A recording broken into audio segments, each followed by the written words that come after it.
Good morning. सबसे पहले symptoms देखने के लिए हम टाइफॉइड फीवर को 3 वीक्स में डिवाइड करेंगे। Week 1, week 2, week 3। सबसे पहले जो कॉमन सिम्टम है ऐसे पेशेंट्स में वो होता है फीवर। फीवर फर्स्ट वीक में ऐसे पेशेंट्स में इरप्ट होता है, फीवर आना शुरू हो जाता है। जैसे 1 to 7 days it means fever तब आना शुरू हो जाता है। सेकेंड वीक में वो फीवर क्या होता है, रेमिटेंट होता है। इट मींस अगर ऐसे पेशेंट होंगे तो क्या पता सुबह फीवर हो, शाम को फीवर होगा लेकिन टेम्परेचर कम हो जाए, तो जो टेम्परेचर वो इंक्रीज और डिक्रीज होता रहता है, तो उसको हम कहते हैं रेमिटेंट फीवर। और जो थर्ड वीक होता है उसमें क्या होता है, थर्ड वीक में जनरली हम देखते हैं पेशेंट्स में फीवर खत्म हो जाता है, फीवर चला जाता है। तो फर्स्ट वीक में फीवर होता है, सेकंड वीक में क्या होता है, रेमिटेंट फीवर होता है पेशेंट को।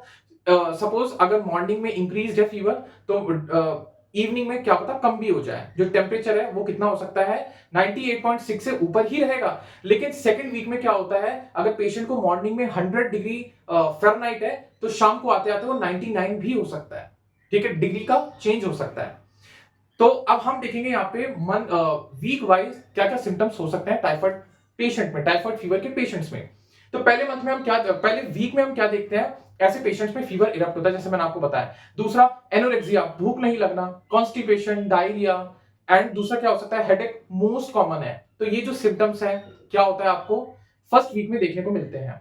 सेकेंड वीक में क्या सिम्टम्स देखने को मिलते हैं, जैसे कि मैंने आपको बताया रेमिटेंट फीवर, जो कि एक बहुत कॉमन है। Remittent fever it means increase होगा टेम्परेचर, टेम्परेचर डिक्रीज भी हो सकता है लेकिन 98.6 से ऊपर ही रहेगा। टेम्परेचर बढ़ता घटता रहता है इस वीक में, टाइफाइड फीवर के पेशेंट में इस वीक में टेम्परेचर बढ़ता घटता रहता है। दूसरा क्या देखने को मिलता है हमको, हमने देखा था पैथोजेनेसिस में कि जो बैक्टीरिया होते हैं वो क्या होता है, वो स्प्लीन में क्या करते हैं, अपने आप को रेप्लिकेट करते हैं, उसमें इंफेक्शन कॉज करते हैं, ऐसे लिवर में इंफेक्शन कॉज कर सकता है। तो मे भी हिपेटोमेगेली और स्प्लीनोमेगेली आपको देखने को मिल सकती है। तो आपको इन्फ्लेमेशन के थ्रू हिपेटोमेगैली और स्प्लीनोमेगैली देखने को मिल सकती है।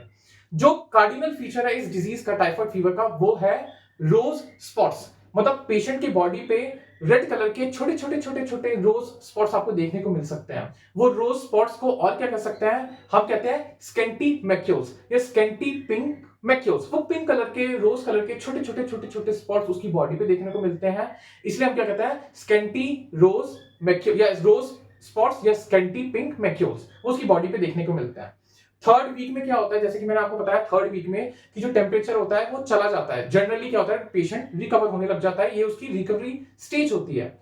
लेकिन क्या होता है, कभी कभार यहाँ पे परफोरेशंस भी देखने को मिलती है। परफोरेशन होगी जीआईटी में तो ऑब्वियस है कि जीआईटी से ब्लीडिंग होना भी बहुत बहुत कॉमन है। ठीक है, परफोरेशन हुई तो जीआईटी क्या होगा, जीआईटी से ब्लीडिंग होना कॉमन है। तो ये थर्ड वीक में पेशेंट में दिख सकता है। लेकिन जनरली क्या होता है, थर्ड वीक में पेशेंट का जो टेम्परेचर होता है वो चला जाता है, पेशेंट रिकवरी स्टेज में आ जाता है। टाइफाइड फीवर की ये सिचुएशन है।